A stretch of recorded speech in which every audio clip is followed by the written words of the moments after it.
Good evening, everyone. Welcome to our online course with Dr. David Schatz, sponsored by the Rabbi Lord Jonathan Sacks Herenstein Center.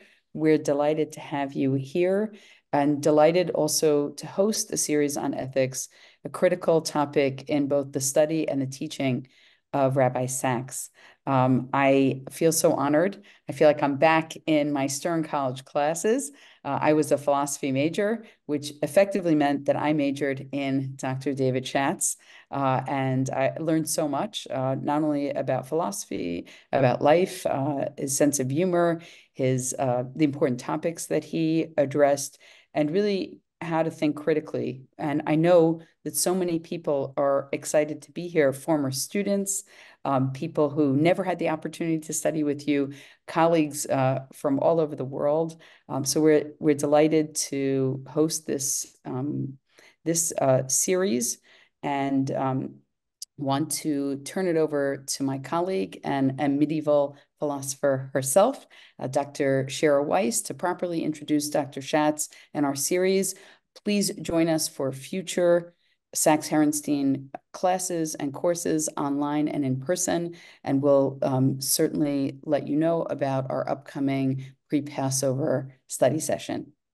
Dr. Weiss. Thank you, Erica.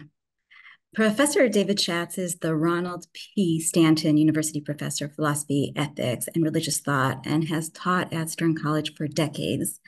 And like for many of his students, including Erica, Dr. Schatz inspired and encouraged my deep questions and navigated my journey through texts in search of understanding. And through his articles and books, which he's authored and edited, he modeled for me how to integrate intellectual honesty and rational speculation with humble commitment to tradition and authority. As he discussed in his very personal philosophical essay, The Overexamined Life is Not Worth Living, a play on Socrates' famous quote. And in our current climate of questionable ethics and moral relativism, Jewish ethical teachings need to be highlighted more than ever. And I can think of no one better to help guide us through challenging quandaries than Dr. Schatz with his keen insight, thoughtful reflection, and inimitable humor.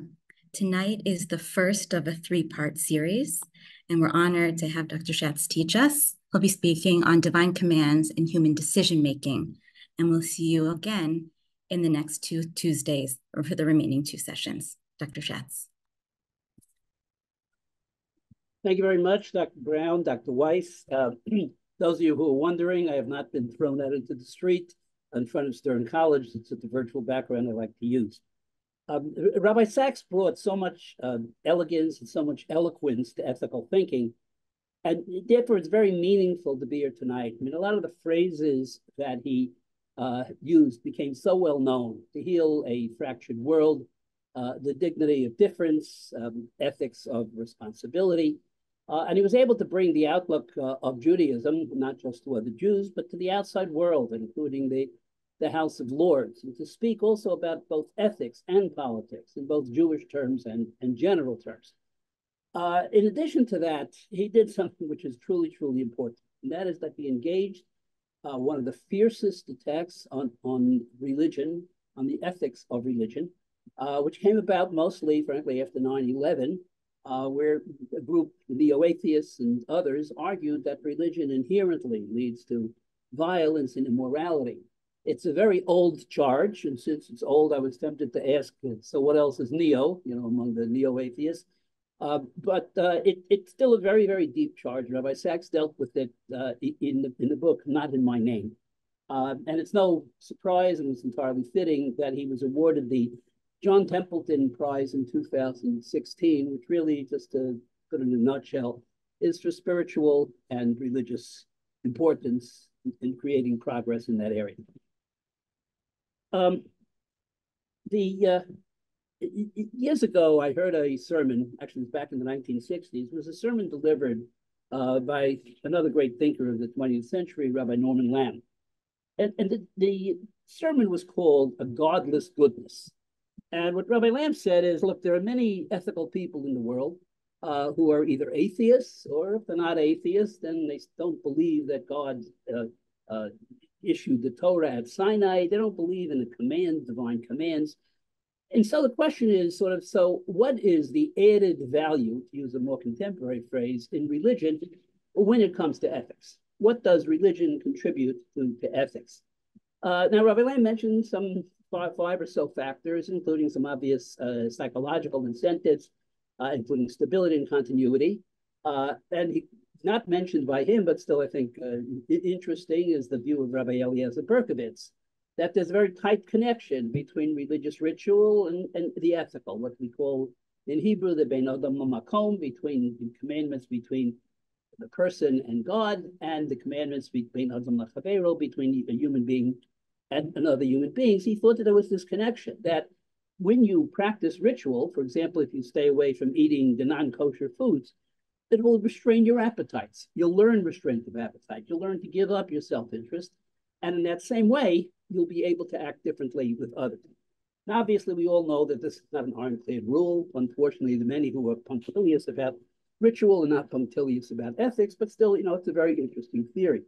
For myself, having come from a sort of, philosophical line of thought, a kind of abstract thinking about this, it occurs to me that a lot of ethics is enriched by and expanded by the framework that's provided by religion. In particular, for example, you do an act of chesed, you do an act of loving kindness to someone, you are practicing imitatio Dei, the imitation of God.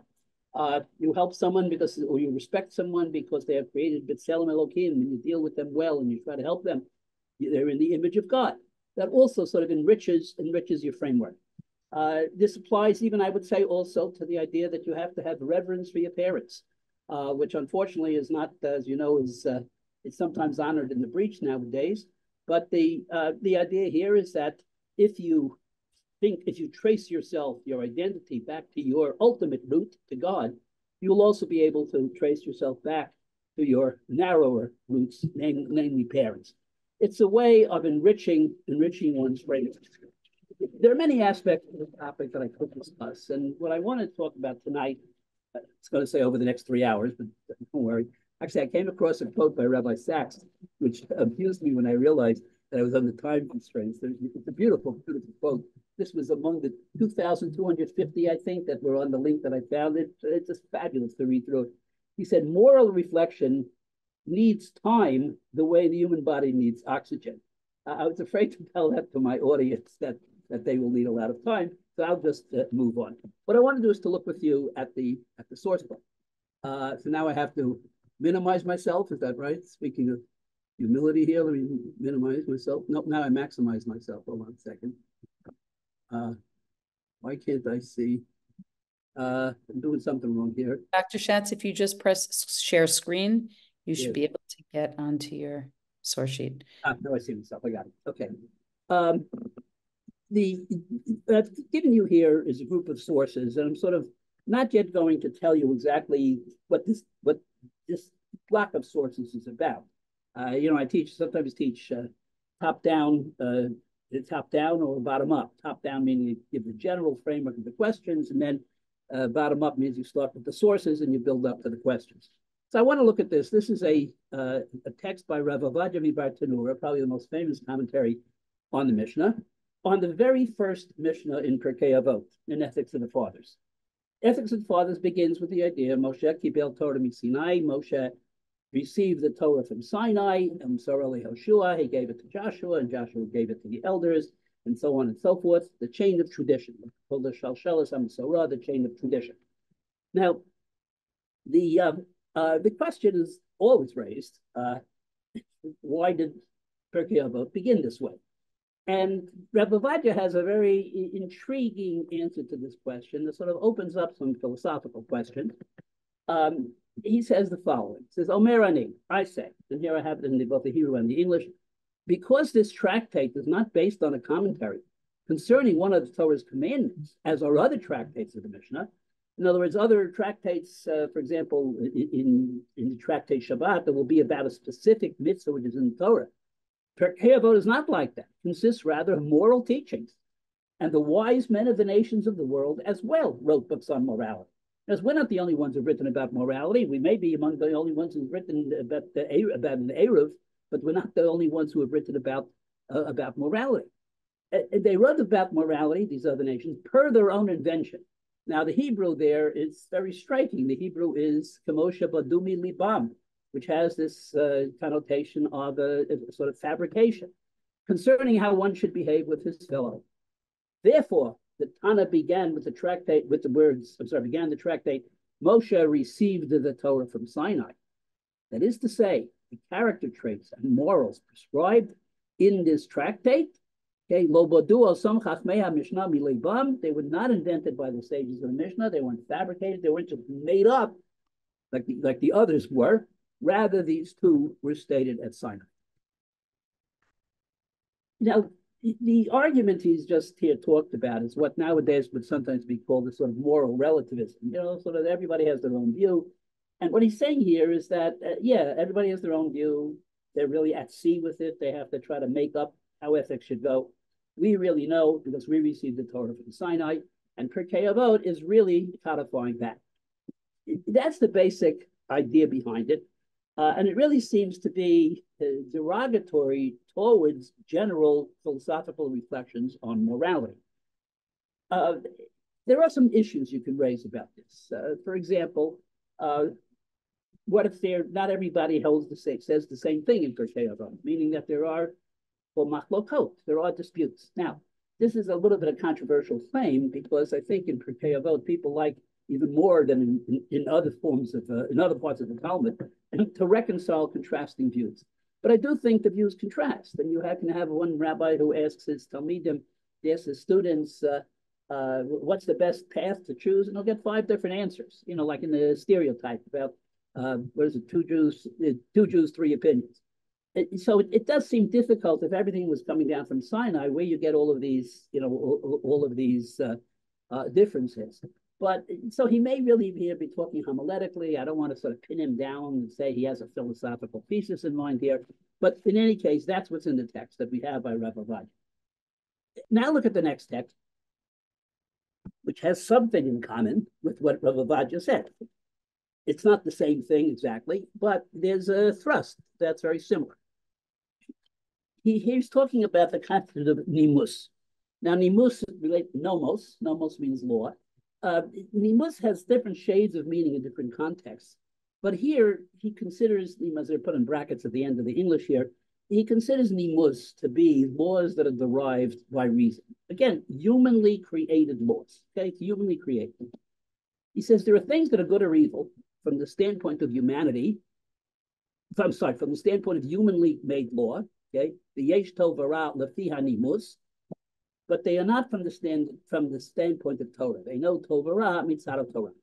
And then he goes on to give an example. I've only put it here in the English, where Jacob, basically, what's the word I'm looking for? He basically extorts the birthright from Esau because Esau is dying and needs food, and Jacob actually acquires the birthright, acquires the bechorah that way. So he says that is good from the point of view of Torah, but it's bad from the point of view of human reason. In other words, what Jacob did, yeah, I understand that outsiders will not understand this, but we understand it from the point of view of the Torah. This is bringing up now something additional. This is not just the idea that there's sort of a superior way to go about this than human reason. It's a little more than that. It's that there are really clashes or conflicts between human reason and what the religion teaches and what Judaism actually teaches.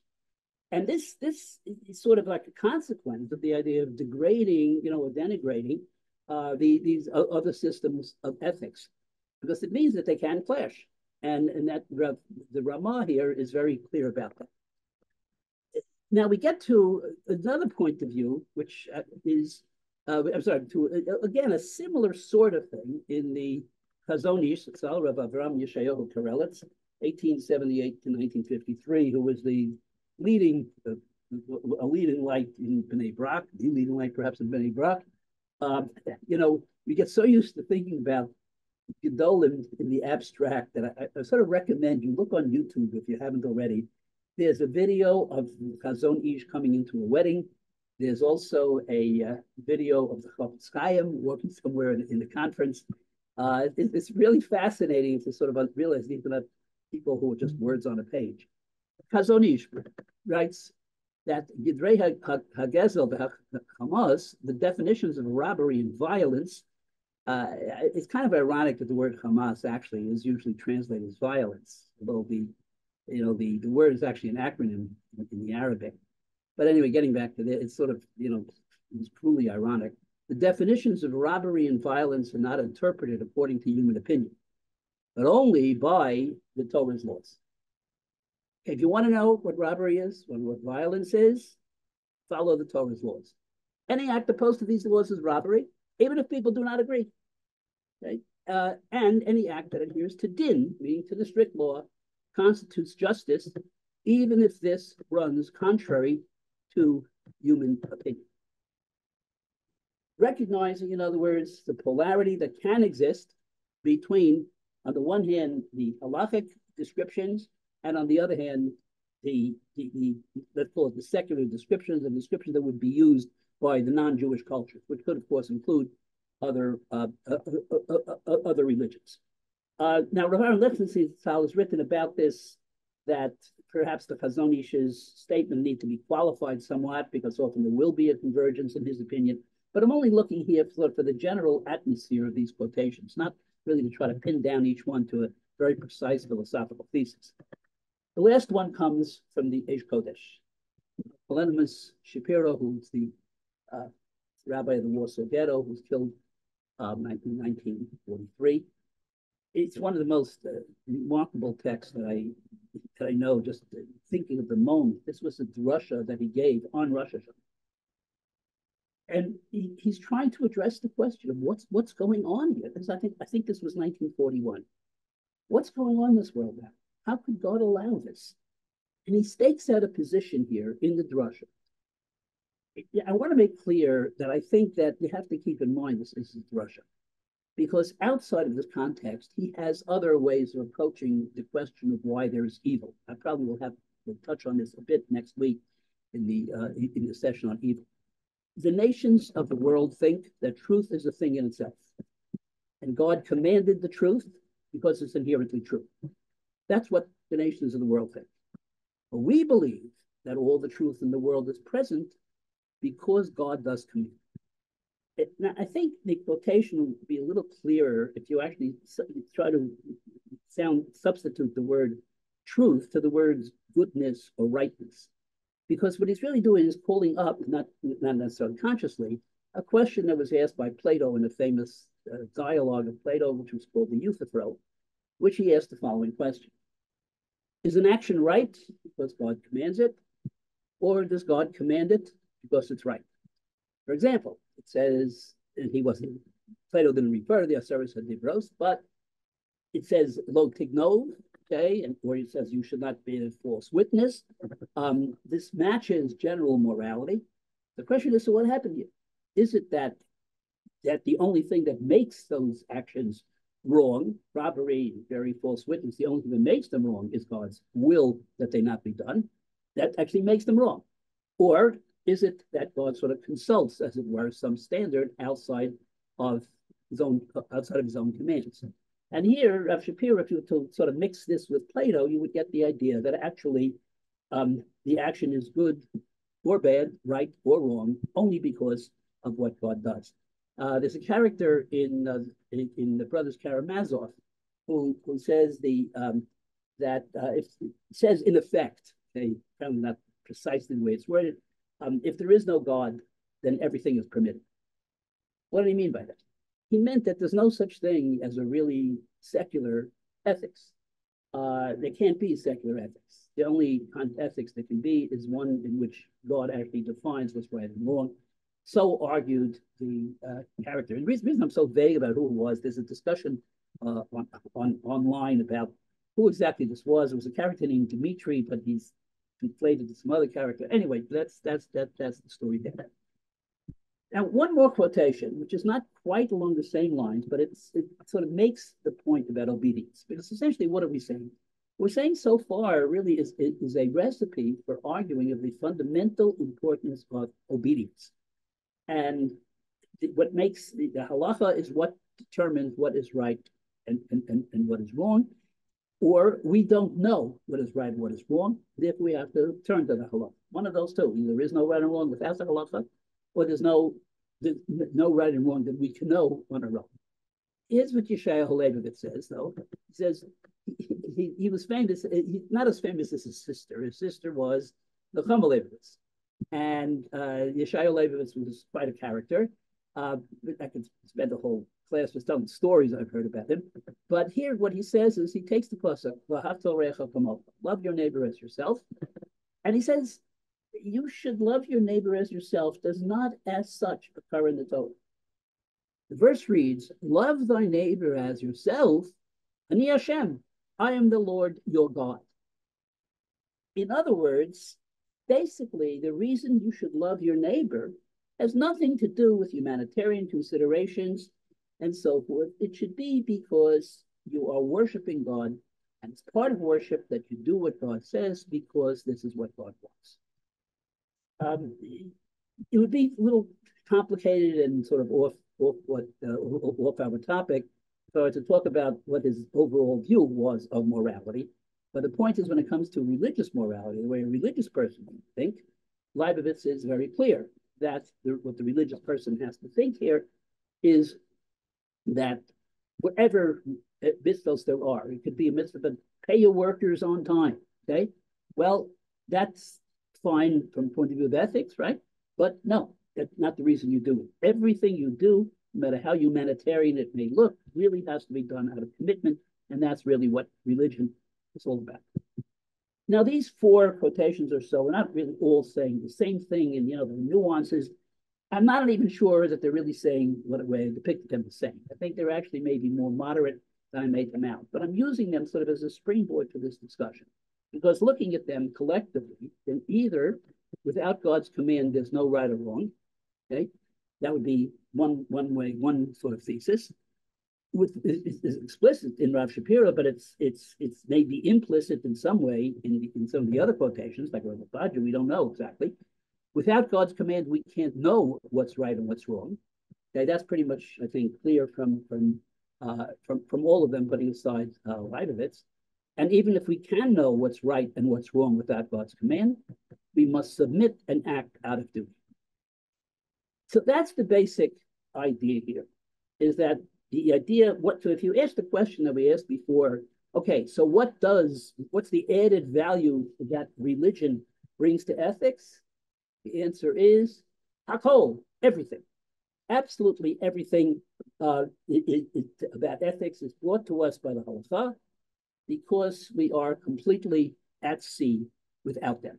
We have no way to know how to act. Now, what I want to do is to talk a bit about this position. And maybe the first thing I should say is that if this position is true, it makes it very difficult, I think, for the Jewish people to engage in many of the debates that we now engage in, because those debates are being waged not in terms of Jewish principles. They're being waged in terms of general philosophical arguments. If you think that human reason cannot discover ethical truth, then what are you doing if you try to argue on general ethical terms with somebody who holds a different position than you?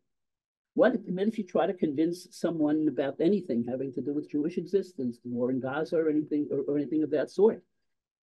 You would have to be sort of, in a way, drawing on a body of thought that you yourself don't believe. You yourself don't believe that human reason can attain the truth. So in morality. And so from a social point of view, I think this gets somewhat sticky. But I also want to talk about some other things to think about in this connection. And as I say, I'm really not 100% sure that I've represented everyone exactly right. It's probably about the third time I said this, because I am concerned about this. There are a lot of nuances. Don't forget, I've only given you a slice of the text here. The first thing I want to point out here is that Rabbi Sacks stressed something very important. That is the importance of narrative. And he said biblical narrative is very different from law. Dr. Weiss wrote a wonderful book about morality and biblical narrative.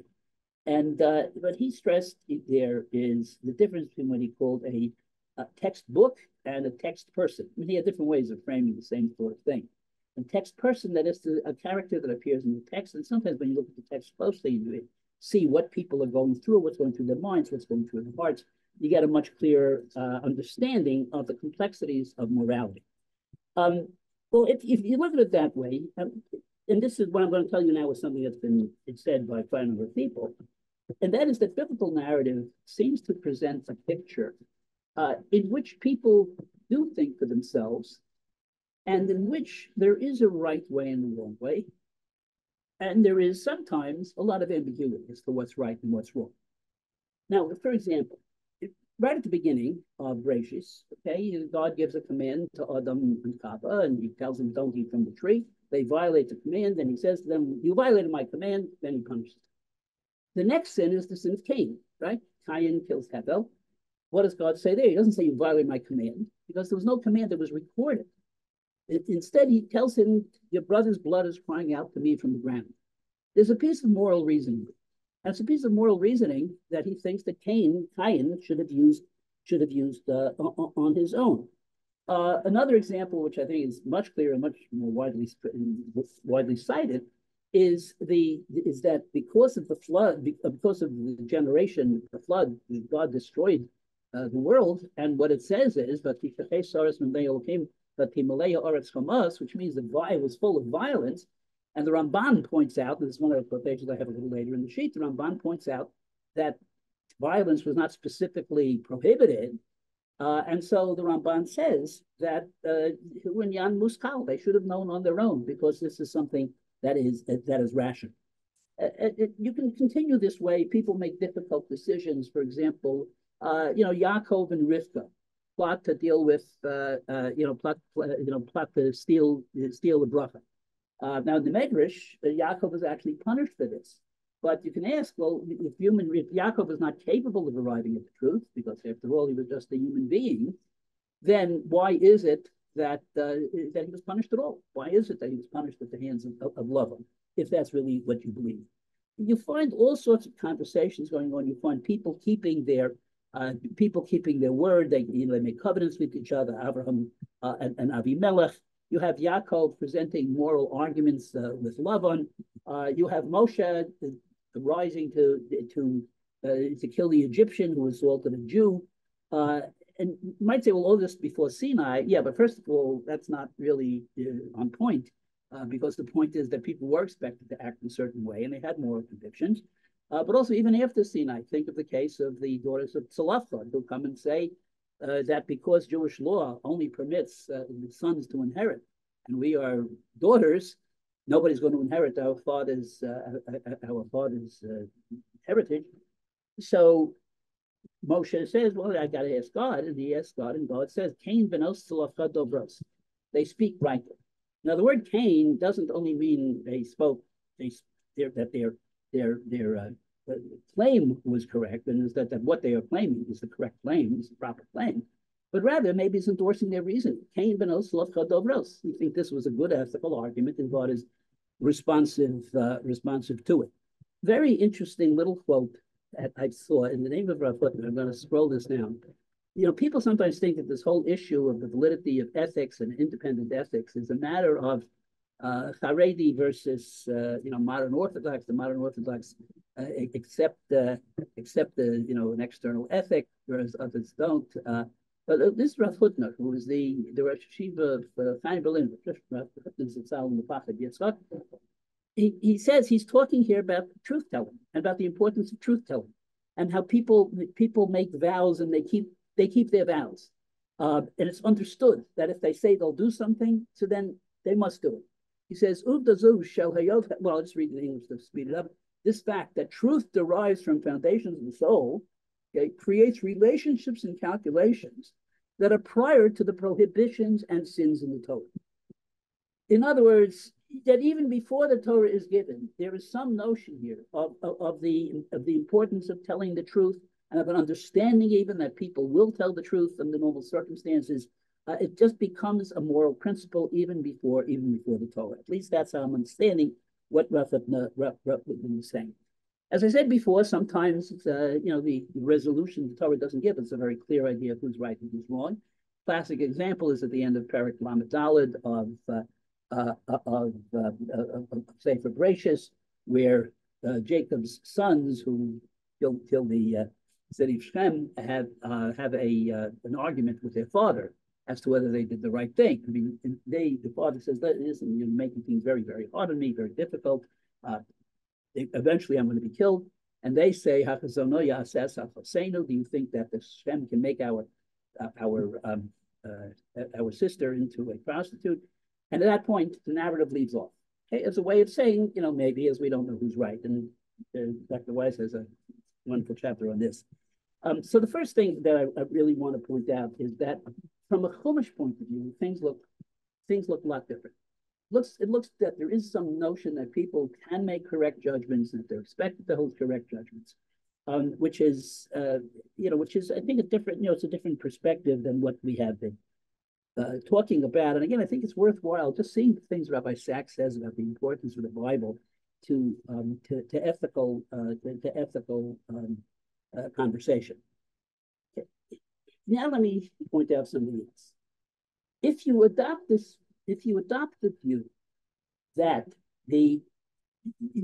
there is no more that there's no validity ultimately to ethics, or at least we can't know what the correct ethical system is, then in a way you buy an advantage if you do say that. If you do say that there's no validity to our reasoning, it becomes very easy to simply reduce all challenges to religion and moral grounds. It reduces them to nothing, smashes them to smithereens. You're worried about the paradigmatic example, Machias Amalek, the destruction of Amalek. That's what's bothering you? Well, very simple answer. Our minds are not good enough to understand. And so on and so forth with each example. Now, this is a position that's consistent, and it's a position that's actually widely held. But at the same time, I think you have to realize that there's a different way to go about this. The basic law of Jewish thought is that for every source, there's an equal and opposite source. And there is a different way to think about this in particular. Because as you look through the history of how Machias Amalek, the destruction of Amalek, has been dealt with, you find that things in the Midrash, things in Chazal, things in the Farshim, the commentators, that deal with this question. I mean, it's been shown that there are a lot of different ways to deal with it. One is to try to justify what was done and even what the mitzvah is. There are attempts to outside that, there are attempts to render the episode symbolic, to render the directive symbolic. Also, one of the most commonly cited points is that we don't know who Amalek is anymore, and therefore the mitzvah doesn't apply. There's a tremendous amount of conversation around this. I mean, to say the least. But it is important to realize that these questions wouldn't be asked by anybody unless they thought that there was some validity to some secular ethic and that we have some access to it. Otherwise, there's no point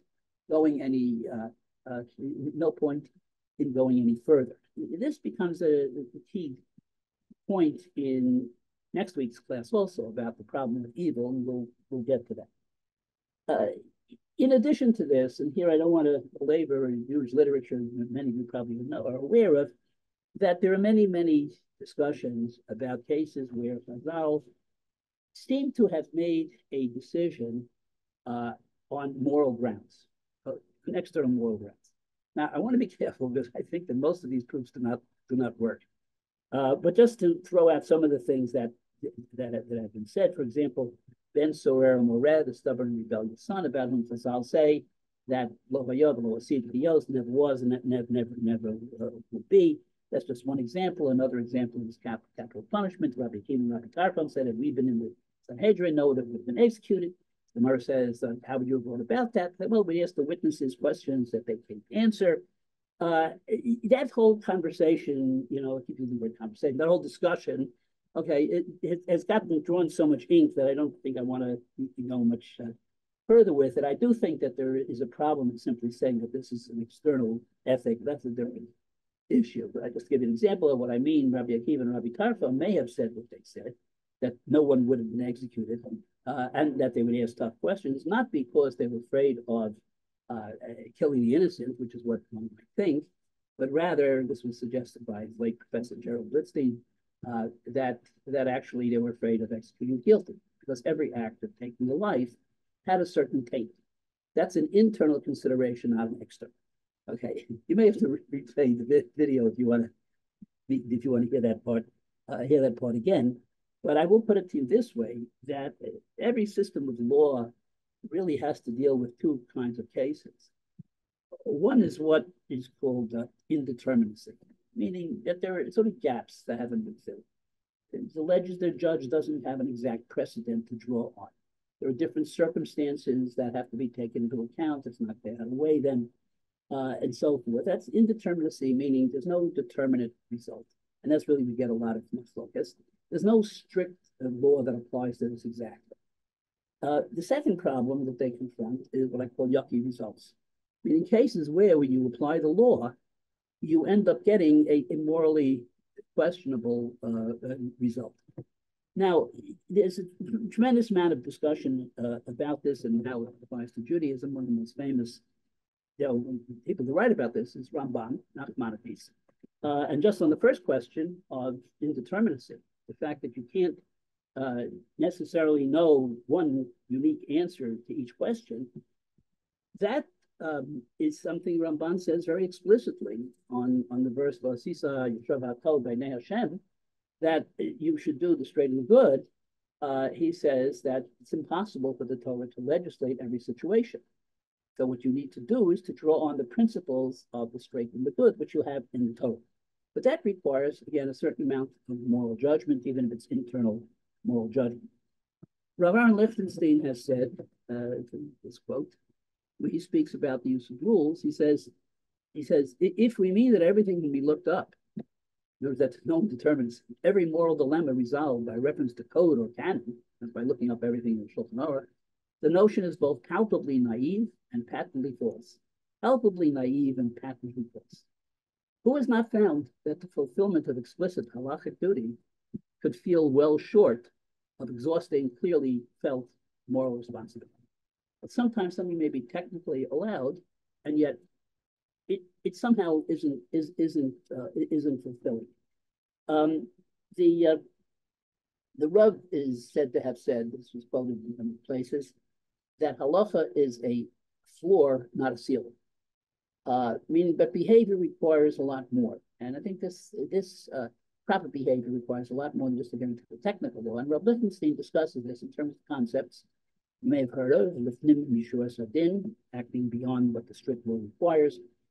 Concept called kufino midat sedom, which I won't go into that. The rachecha darchei noam, the ways of Torah, the ways of pleasantness. All of these things have to be taken into account. And so the idea that you simply, obey the laws is much more complicated, because there's a lot that goes into making a determination. Well, now that I said this, I want to take it back to an extent, because what I want to say is that, look, it's very nice to be able to show that morality has to be taken into account, that midos, the impact of behavior on midos has to be taken into account, and that somehow these are omitted very often from the discussions. But the fact of the matter is that at the bottom line, I think it's sort of impossible to escape this idea that ultimately the name is obedience. What I mean by that is that if you have the rabbinical authorities, let's say, who say that you should consult some external ethic, and that's the way you should go about passing halacha, that itself is now a halacha. You can't get around it. That you are looking for, if you quote this authority or that authority who says that this is the way to proceed, you're still drawing upon obedience. You're still drawing upon an authority who said that this is the way to proceed. So I don't think you ever really completely escape this this circle. And at the same time, although ultimately, everything is going to have to do with obedience, there are different ways in which that could be cashed in. It could be obeying a specific law. It could be sometimes doing something different from the technical law. I got loads of other points about this. Just throw in the following. it's very difficult to get away from the idea that there's an independent ethic. I mean, think of why people give reasons why you should observe the Torah. You should observe the Torah because God gave it. Oh, really? What? And what's the big deal about that? Well, he's our creator.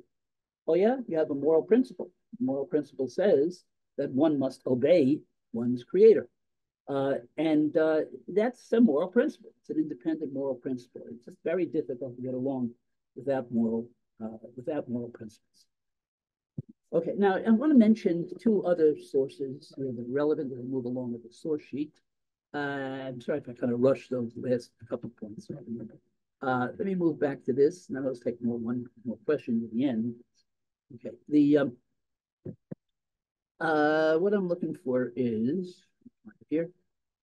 Yes, an interesting chazal that ties into some of the issues we're talking about. Vayikra Perek Yud Ches, which be familiar because of not just because it's in Parshas Acharei Mos, but because it's read on Yom Kippur at Mincha. Es mishpotai ta'asu yesu basai tishmeru lolechas bohem ani Hashem Elokecha.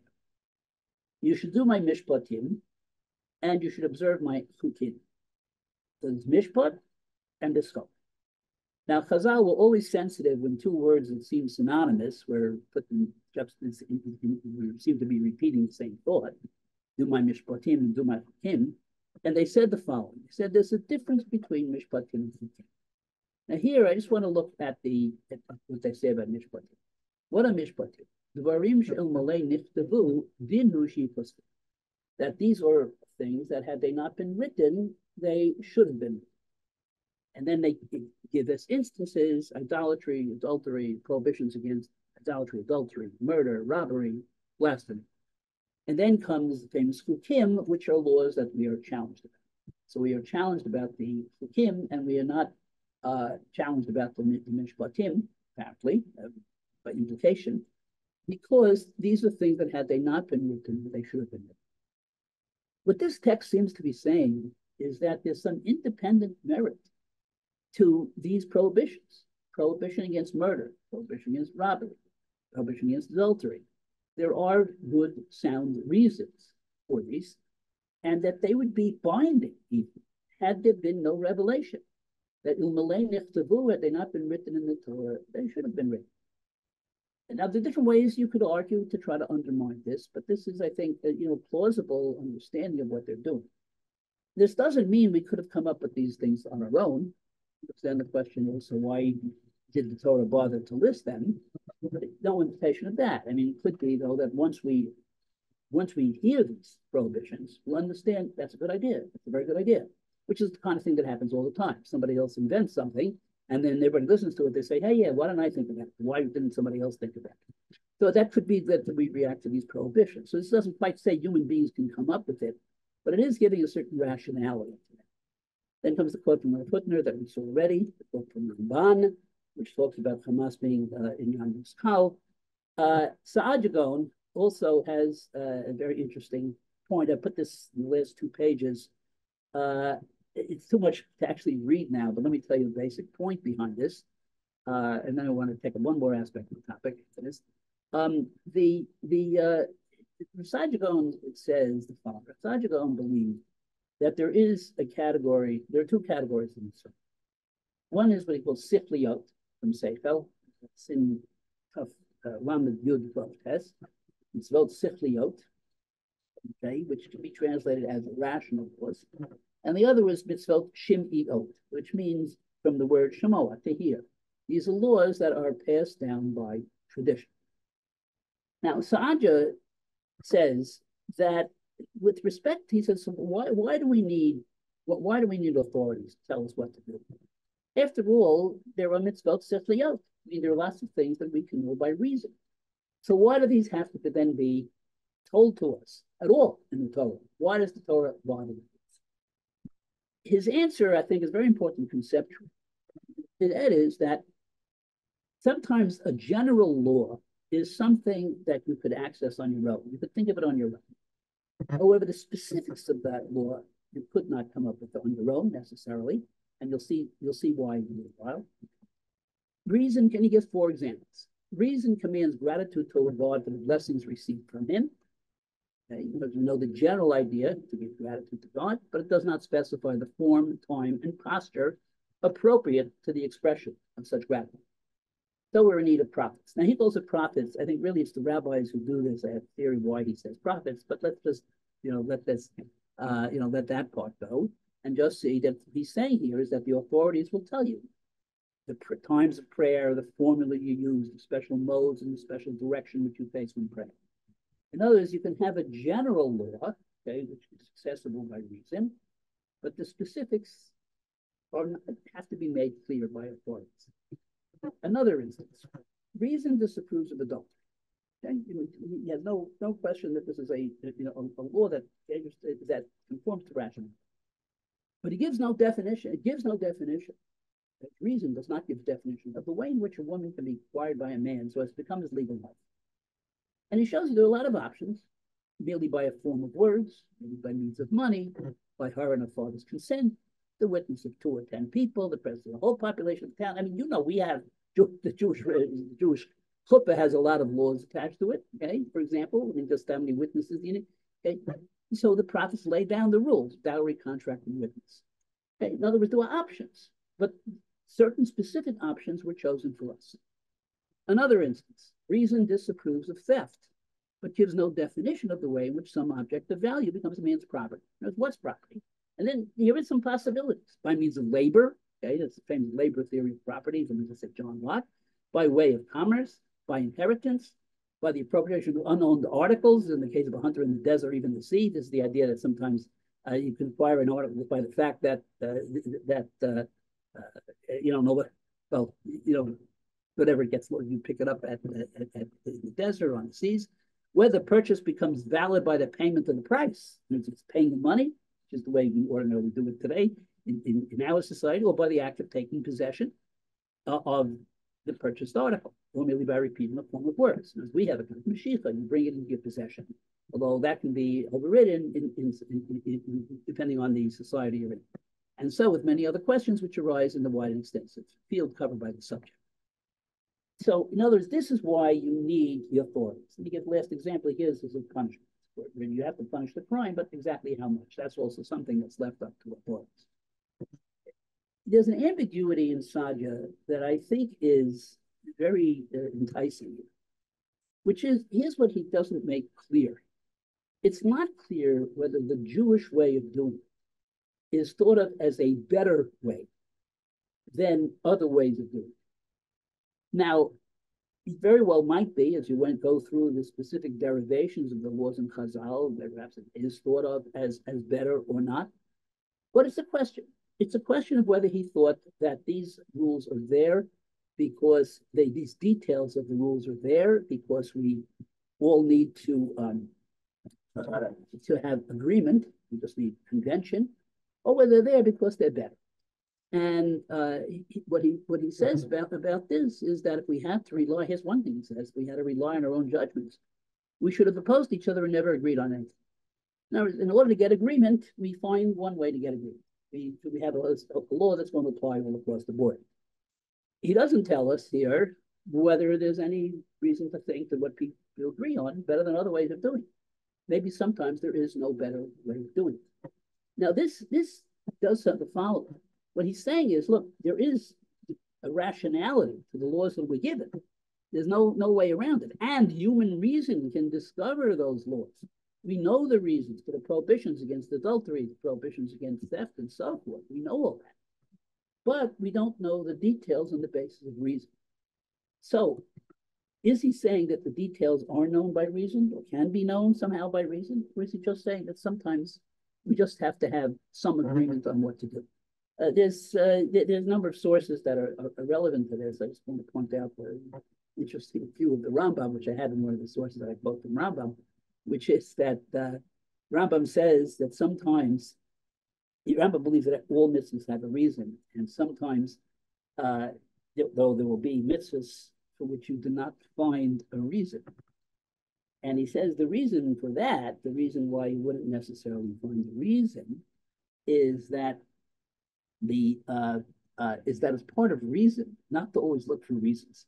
Now, think of it this way: a professor of mine drew a distinction between picking and choosing. When you choose X over Y, it's because you have a reason to think that X is better than Y. But sometimes you have to pick.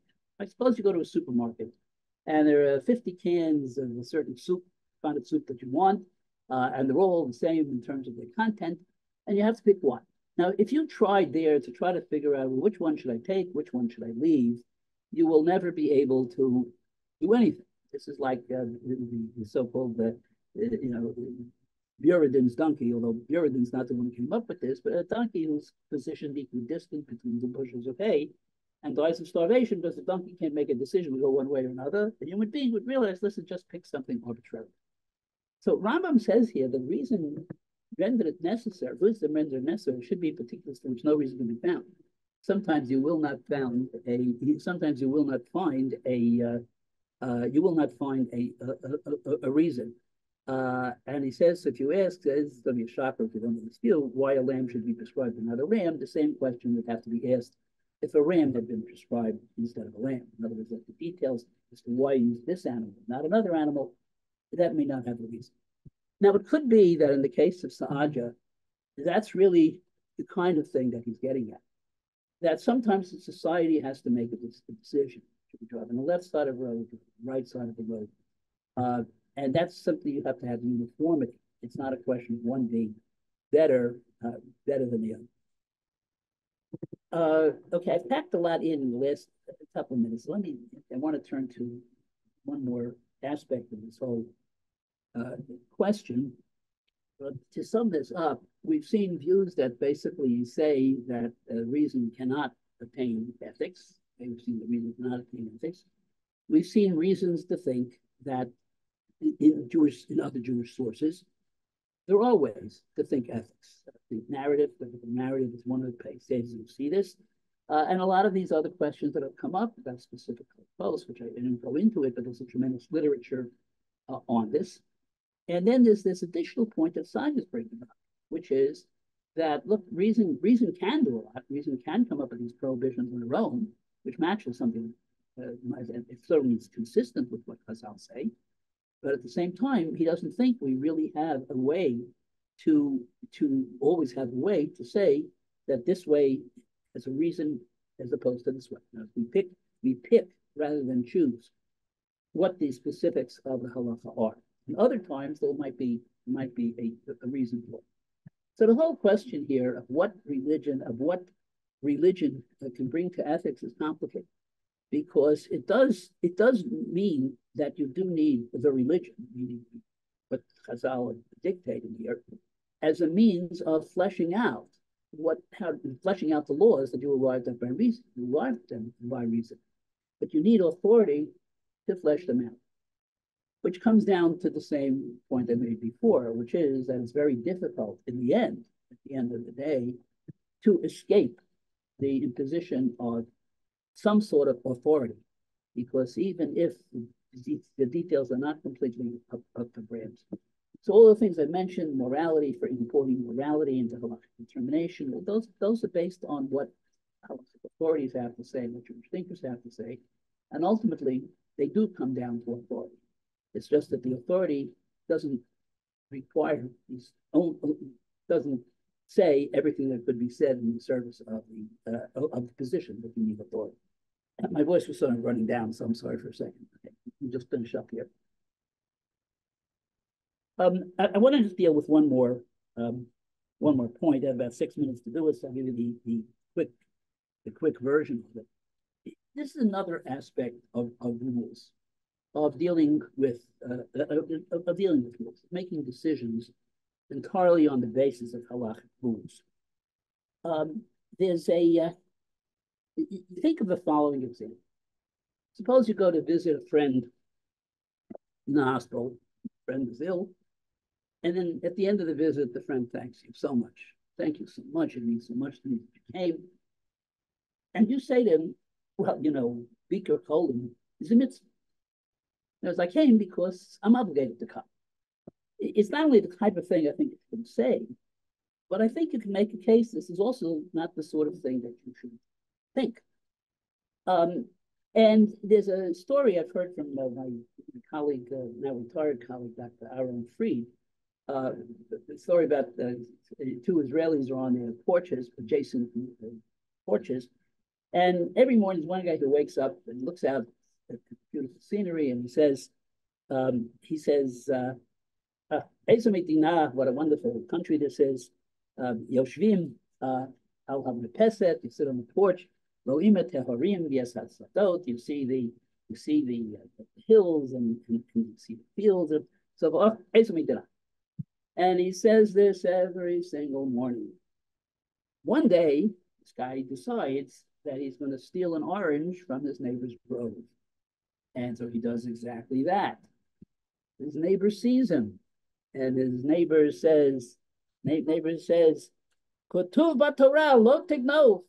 Says in the Torah, must not steal. And the guy says, oh, what a wonderful country. Yoshvim al ha-merpeset, you sit on the merpeset, and you see the fields, and you see the hills. V'shom'im divrei Torah, and we hear the Devar Torah, namely, lo tignov. It's a joke that has a lot of pointedness to it. It's very true that very often people look at rules, and the rules somehow are looked at with a kind of emotional detachment.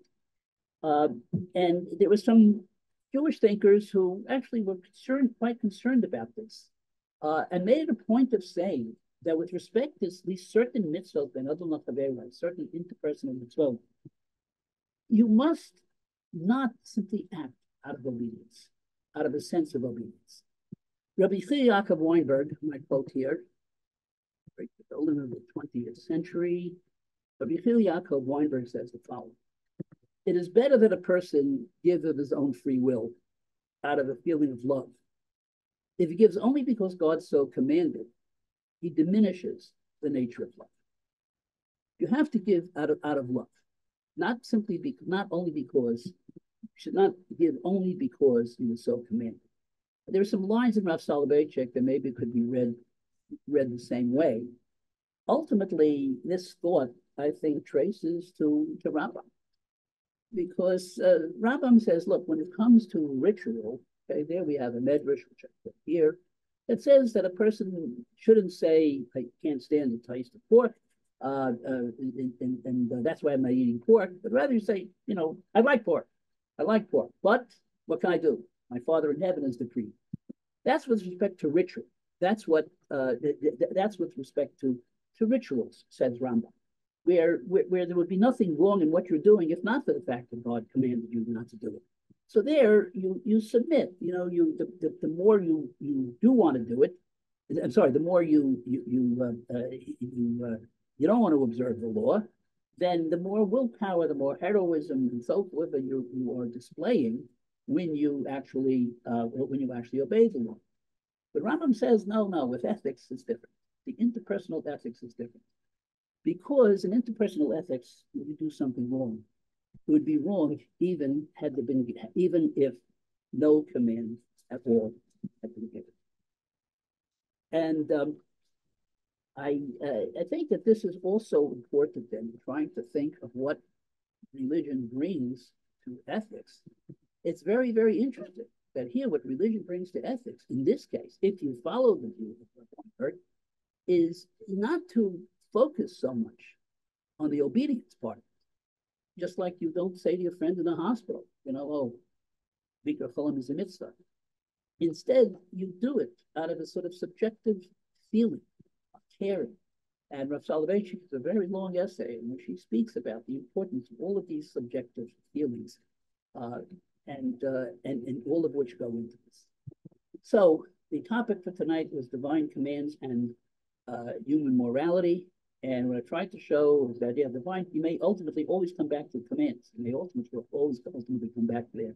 But there's a lot of room to find some things in the middle as well, like feelings, like moral sense, and so on. I'd like to quote, just to end with a quote by Rabbi Sachs, just to read it. By making extraordinary demands, Jewish ethics inspires ordinary people to live extraordinary lives. It's an extremely rich tradition, and he brought that out. And I think that explains why he said what he said. Okay, thank you very much. I'm sorry if I was so fatigued in the last 20 minutes or so, but in any case, thank you all very much. Thank you so much, Dr. Schatz, for sharing with us tonight. We hope to see you all back next week on Tuesday night at 8 p.m., where Dr. Schatz will discuss one of the most challenging topics in Jewish philosophy and in Jewish ethics, that is the problem of evil and theodicy. Have a good night. Thank you for joining.